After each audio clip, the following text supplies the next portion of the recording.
Veldar stared at the glowing screen in front of him. His 4 eyes blinked slowly as he read the same title for the 1000th time this month. What not to do around humans. Below the title was nothing. Just empty space. A blank page that had stayed blank for over 200 years. The alien archivist rubbed his green forehead with one of his 6 hands. In all his years working at the Galactic Archives, nothing had caused him more headaches than this single empty document. His job was simple: keep records of every species in the galaxy. Write down their customs, their habits, their warnings. Tell everyone else how to act around them without causing trouble. He had files on the rock people of Granite Prime who got angry if you stepped too hard. He had guides about the gas beings from Cloud World who could explode if you sneezed near them.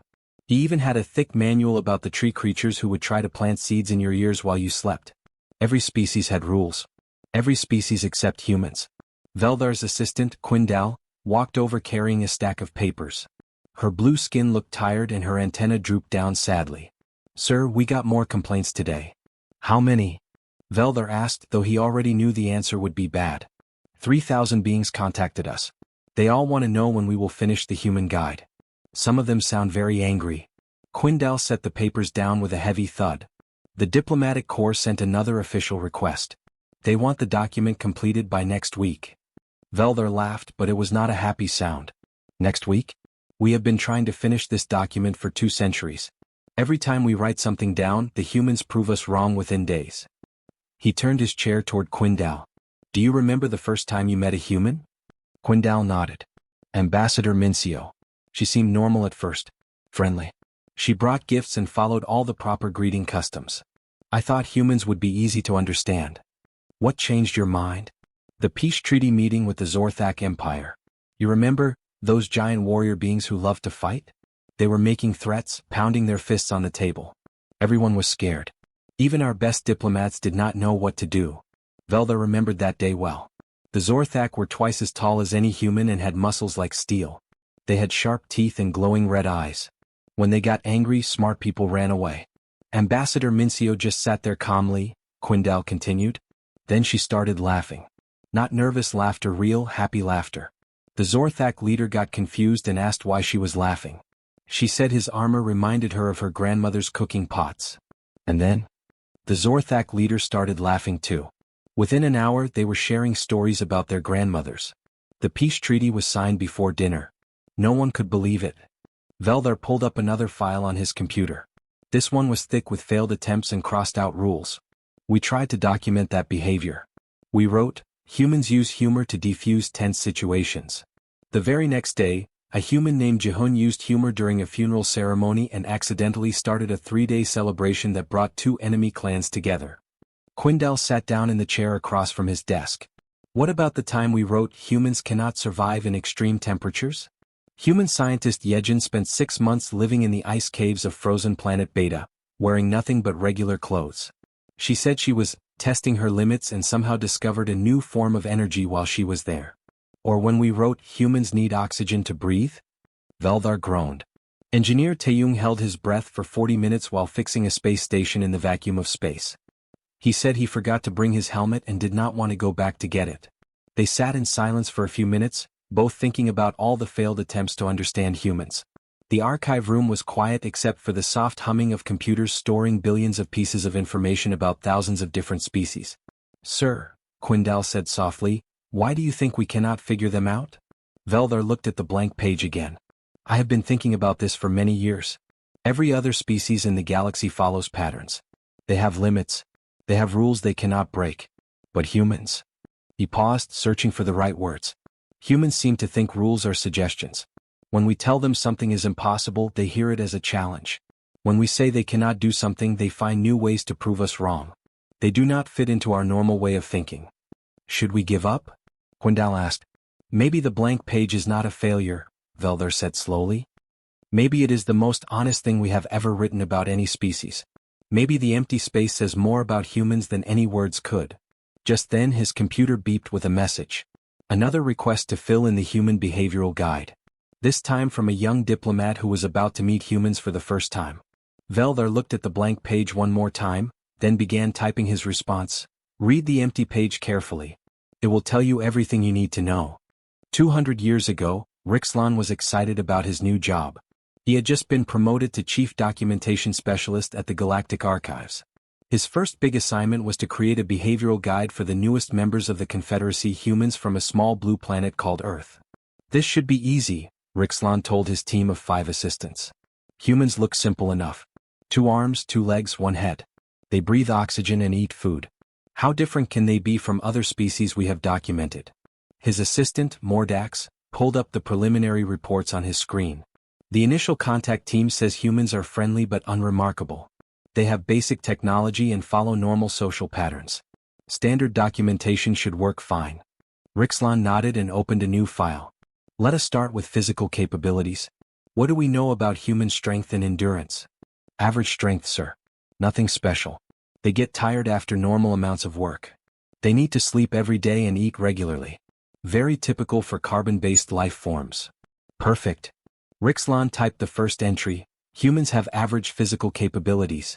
Do not expect unusual feats of strength or endurance. He submitted the entry to the archives and felt proud of his work. 1 species down, thousands more to go.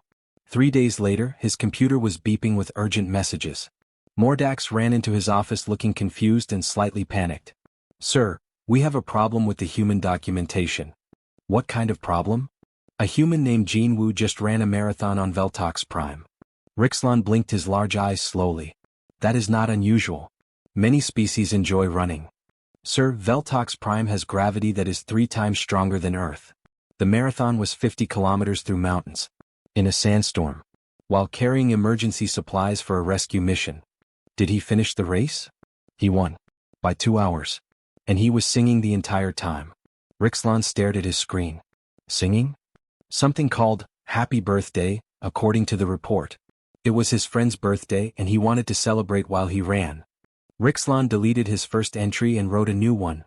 Humans may display unexpected physical endurance in extreme conditions. Approach with caution during physical competitions. 1 week later, Mordax was back with more reports. Sir, we have another situation. What now? A human female named Soyeon was visiting the crystal caves of Raxtari Prime. You know, the ones with the impossible maze that no one has ever solved. Rixlon knew the caves well. The crystal people had built them as a test of intelligence and patience. The maze was designed to take months to solve, and most beings gave up after a few days. She solved it in 6 hours, Mordax continued. But that is not the strange part. She solved it by ignoring the maze completely. How do you ignore a maze? She walked through the crystal walls. Rixlon's head tentacles stood up in shock. The crystal people said that was impossible. The walls are solid crystal, harder than diamond. She said the walls looked pretty but she was in a hurry to meet her friends for dinner. So she just pushed through them. The crystal people are calling it a miracle. Rixlon rubbed his temples and updated his document. Humans may ignore physical limitations when convenient. Do not assume standard rules apply. The problems kept coming. Every few days brought new reports of humans doing things that should not be possible. Human engineer Miho fixed a broken starship using only a wrench and what he called positive thinking. The ship had been declared unfixable by the best mechanics in 3-star systems. Human scientist Hyojin solved a mathematical equation that had puzzled scholars for centuries. When asked how she did it, she said she just tried random numbers until something worked. Human diplomat Gunho ended a war between 2 planets by accidentally mixing up the meeting locations. Both armies showed up to the wrong place, got confused, started talking to each other instead of fighting, and realized they had been arguing about a misunderstanding. Rixlon's document grew longer and longer. Each new entry tried to explain human behavior, but every explanation seemed to be wrong within days. Humans solve problems using unconventional methods. Then human artist Nari created a sculpture that accidentally opened a portal to another dimension. Humans are unpredictable in crisis situations. Then human teacher Woojin talked a giant space monster out of destroying a planet by teaching it how to play a card game. Do not assume humans understand the rules of physics. Then human chef Yunji cooked a meal using solar radiation and somehow made it taste like chocolate cake. After 6 months of constant updates and revisions, Rixlon called a meeting with his entire team. We have a serious problem, he announced. Our human documentation file is now 3,000 pages long, and it contradicts itself every few paragraphs. Nothing we write stays accurate for more than a week. Mordax raised his hand. Sir, I have been thinking. Maybe the problem is not with our documentation. Maybe humans are just different from every other species we have studied. Different how? Every other species follows patterns. They have limits. They stay inside the boundaries of what is possible. But humans seem to think boundaries are optional. Rixlon looked at his computer screen, filled with crossed-out entries and conflicting reports.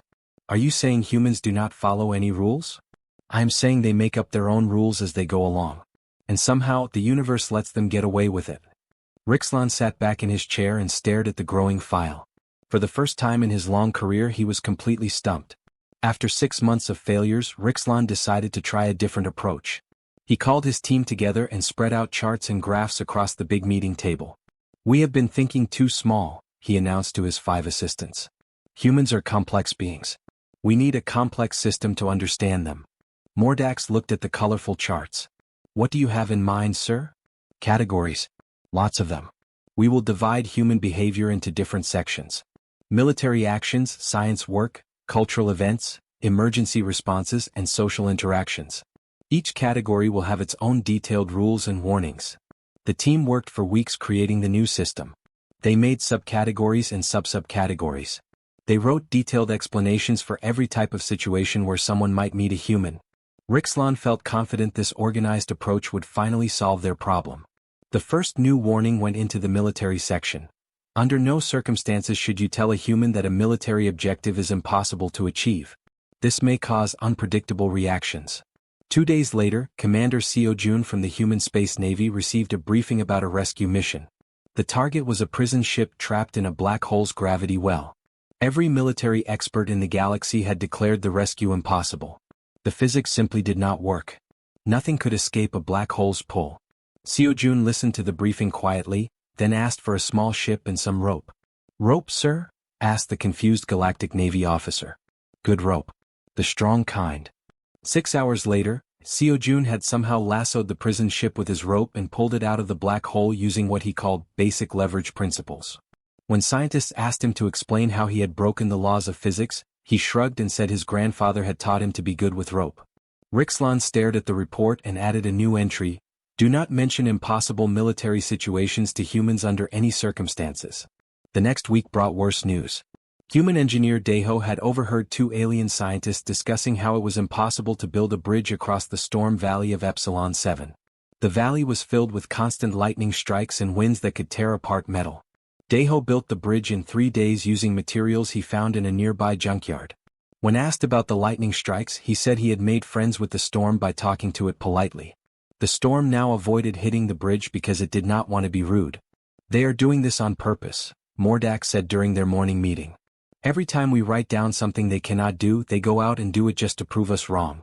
Rixlon was beginning to suspect the same thing. He decided to test his theory by writing a very specific warning. Humans cannot survive in the vacuum of space without protective equipment for more than 30 seconds. Within a week, human maintenance worker Su-young had spent 45 minutes outside her space station fixing a broken antenna. She had forgotten to put on her space suit and only noticed when someone radioed to ask why she was not wearing her helmet. She said she had been too focused on the repair work to think about breathing. The medical team could not explain how she had survived. Su-young just said she had held her breath and tried not to think about it too much. Sir, said Assistant Kexenar, I think we need to consider that humans might be reading our documentation. What do you mean? What if they are using our warnings as a list of things to try? Like a challenge list? Rixlon felt his stomach drop. He pulled up the access logs for their human behavioral guide. The document had been viewed 847 times in the past month. Most of the views came from IP addresses traced back to human colonies and ships. They are reading our work, he whispered. They are reading our warnings and treating them like a to-do list. To test this theory, Rixlon wrote a fake entry and marked it as classified, hoping humans would not see it. Humans should never attempt to teach quantum physics to children under the age of 10, as this may cause reality distortions. 3 days later, human teacher Minjae had successfully taught quantum mechanics to a class of 6-year-olds on the colony planet of New Sol. The children had used their new knowledge to accidentally invent a device that could turn homework into ice cream. The local reality had indeed become slightly distorted, but everyone agreed it was a good kind of distortion. We have created a monster, Rixlon said to his team. Every warning we write becomes a goal for them to achieve. Every limitation we document becomes a boundary for them to cross. Senior Archivist Nextar visited their office the next day. He was a very old and very wise being who had worked with thousands of species across the galaxy. "How is the human documentation progressing?" he asked. Rixlon showed him the ever-growing file, now over 8,000 pages long and full of contradictions. Nextar read through several pages, his expression growing more concerned with each entry. Finally he closed the file and looked at Rixlon. "You realize what you have done, do you not? We have tried to document human behavior, sir." "No. You have created the most comprehensive list of challenges for humans in the known universe. You are not documenting their behavior, you are encouraging it." Rixlon felt terrible. "What should we do?" Nextar thought for a long moment. "Have you considered just leaving the page blank?" The final breaking point came on a Tuesday morning during what the archives would forever remember as the Sandwich Incident. Ambassador Dong Hyun had been invited to mediate a crucial trade negotiation between two species who hated each other. The Grelvan were peaceful plant-eaters who only consumed fruits and vegetables. The Thexnari were aggressive meat-eaters who thought plants were disgusting. For over 300 years, these two groups had refused to eat in the same room together. The Galactic Diplomatic Corps had planned separate dinner meetings. First, Dong Hyun would eat with the Grelvan delegation and discuss grain exports. Then after they left, he would meet with the Thexnari representatives to talk about livestock trading. This was standard procedure that had worked for centuries. Dong Hyun listened to the plan politely, then asked a simple question: "Would anyone mind if I made lunch for everyone?" The chief diplomat, a careful being named Vextol, nearly fainted. "Ambassador, that is impossible. These species cannot eat together. Their food preferences are completely opposite. It would cause a diplomatic disaster." "I understand," Dong Hyun said with a smile. "I just want to try something. Give me 2 hours." Before anyone could stop him, Dong Hyun disappeared into the embassy kitchen. Strange smells began drifting out. Some were familiar, but others seemed impossible to identify. The kitchen equipment was making noises that kitchen equipment was not supposed to make. 2 hours later, Dong Hyun emerged carrying platters of what he called fusion sandwiches. They looked like normal sandwiches, but they glowed slightly and seemed to shimmer in the light. "I used some ingredients from both cultures," he explained cheerfully. "Plus a few things I found in the garden outside." The Grelvan delegate, a tall green being named Moreleaf, approached the sandwiches carefully. "These contain plant matter?" "Lots of it. Fresh vegetables, herbs, and some fruits I have never seen before." The Thexnari leader, a large red creature called Bloodfong, sniffed the air suspiciously. "But I smell meat." "Good meat." "There is that too. Different kinds. I mixed them in interesting ways." Both delegations stared at the sandwiches. By all known laws of biology, the Grelvan should have been disgusted by the meat smell. The Thexnari should have been angry about the plant matter. Instead, both groups found themselves strangely attracted to the food. Moreleaf took the first bite. His eyes went wide. This is wonderful. I can taste the plants clearly, but somehow the other flavors make them better." Bloodfong tried a sandwich next. He growled with pleasure. "The meat is perfect, but there are other tastes that make it more interesting." "How is this possible?" Within minutes, both delegations were sitting at the same table, sharing sandwiches and talking excitedly. The conversation moved from food to farming methods. The Grelvan knew how to grow the best vegetables. The Thexnari raised the healthiest animals. Maybe they could work together. By evening, they had signed the most comprehensive trade agreement in galactic history. The Grelvan would teach plant growing to the Thexnari. The Thexnari would share their animal care knowledge. Both cultures would benefit. But that was not the strangest part of the incident. 3 days later, reports started coming in from across the galaxy. The special herbs Dong Hyun had found in the garden were spreading. Everywhere the sandwich ingredients had been, new plants were growing. But these were not normal plants. The seeds had somehow adapted to every environment they touched. Desert planets suddenly had green gardens. Ice worlds grew warm fruit trees. The plants seemed to create their own perfect growing conditions wherever they landed. The garden moon of Sanctuary 7, which had been dead rock for millions of years, was now covered in a thriving ecosystem. Scientists had no explanation for how dead soil had become fertile in just 3 days. Senior Archivist Nextar called an emergency meeting of the full Archive Council. All 27 members gathered in the Great Chamber, their various species filling the room with different colors, shapes, and sizes. "We have a serious problem," Nextar announced. "The Human Documentation Project has become dangerous." Council member Zexfon spoke first. "How is a behavioral guide dangerous?" Because humans treat our warnings as suggestions and our impossibilities as goals. Every rule we write becomes obsolete before we can publish it. Council member Thexmar raised her crystal arm. Surely we can find some pattern in their behavior? We have tried for 2 centuries. Our documentation team has written over 10,000 entries. Every single one has been proven wrong by human actions. The latest incident involved accidentally terraforming a dead moon with sandwich ingredients. The council chamber fell silent. Even the species that communicated through color changes stopped shifting hues. What are you proposing? Asked Council Member Velnoth. We leave the page blank. Blank. Several council members spoke at once. Yes, empty. No warnings, no guidelines, no rules. Nothing. Council Member Rexiel waved his tentacles in confusion. How does an empty page help anyone? Nextar stood up slowly. Because that empty page would be the most accurate description of human behavior we could possibly provide. Humans cannot be predicted, cannot be limited, and cannot be understood using our normal methods. The blank page acknowledges this truth. But beings across the galaxy are asking for guidance about humans, protested Council Member Yextra. And we will give them the most honest guidance possible. Expect the unexpected. Prepare for anything. Accept that humans will surprise you. The vote was called. One by one, all 27 council members agreed. The Human Behavioral Guide would remain forever blank. The decision was unanimous. 200 years had passed since the Archive Council made their decision. Veldar sat at his desk in the same office where this story had begun, but everything had changed around him. The blank page titled, What Not to Do Around Humans, had become the most famous document in galactic history. Beings from across the universe would travel thousands of light years just to see it. Tour groups visited the archives daily, and the blank page was always their first stop. Sir, Quindel said, walking into his office with her usual stack of reports. The viewing numbers for this month are incredible. Over 15 million beings accessed the human page. Veldar was no longer surprised by these numbers. Any interesting comments? A young Zephyrian student wrote a paper about it called The Philosophy of Productive Emptiness. A crystalline poet created a song about silence that won the galaxy's top music award. 3 different species have started religions based on the concept of meaningful nothingness. The blank page had become more than just an empty document.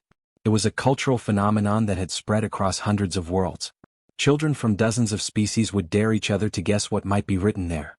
Philosophers debated what the emptiness meant.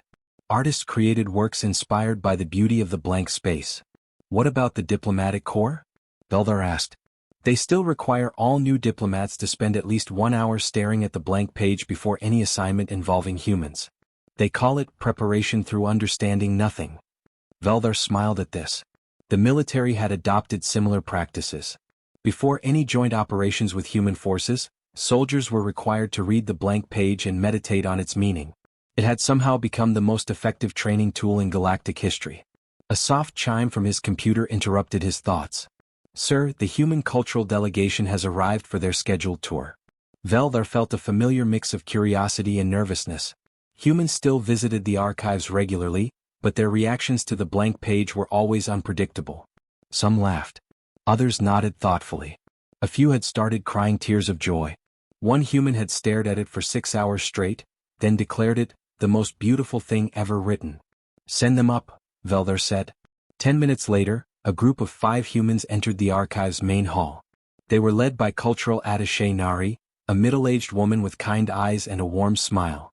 Behind her walked Ambassador Kyung-soo, Engineer Jaiwan, Artist Heian and Scientist Johan. Welcome to the Galactic Archives, Veldar said formally. We are honored by your visit. Thank you for having us, Nari replied. We are very excited to see your collection. Especially the famous blank page we have heard so much about.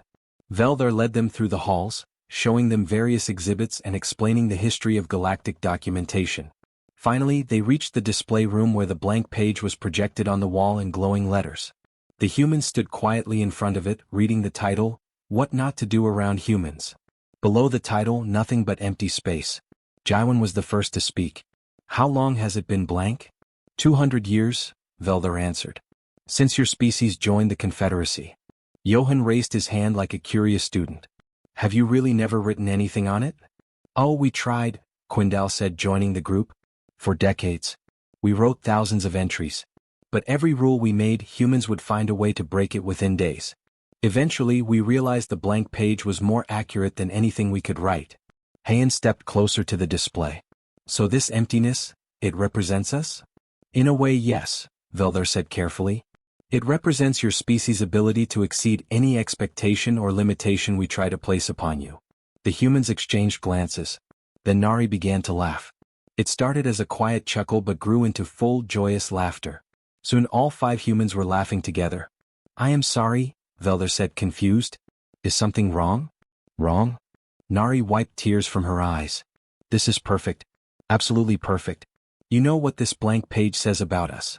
What does it say? It says we are infinite.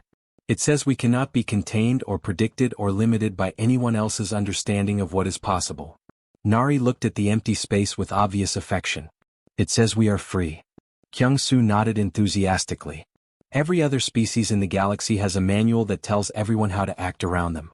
Rules and warnings and limitations. But us? We get a blank page that says, figure it out as you go. We are not offended by the emptiness, Heian added. We are honored by it. As the human delegation prepared to leave, Nari turned back to Velder one more time. You know what the beautiful thing about this blank page is? She asked. What? It will always be accurate no matter what we do. Because the moment you write something about humans, we will probably do something that proves it wrong. The emptiness is the only constant truth about us. After the humans left, Velder sat alone in the display room, looking at the blank page. In all his years as an archivist, he had never seen a document that was more complete in its incompleteness. The blank page had become a living legend across the galaxy. It was quoted in speeches, referenced in treaties, and studied in universities. Some beings claimed it was the most important document ever created. Others said it represented the limits of knowledge itself. Velder knew it was something simpler and more profound.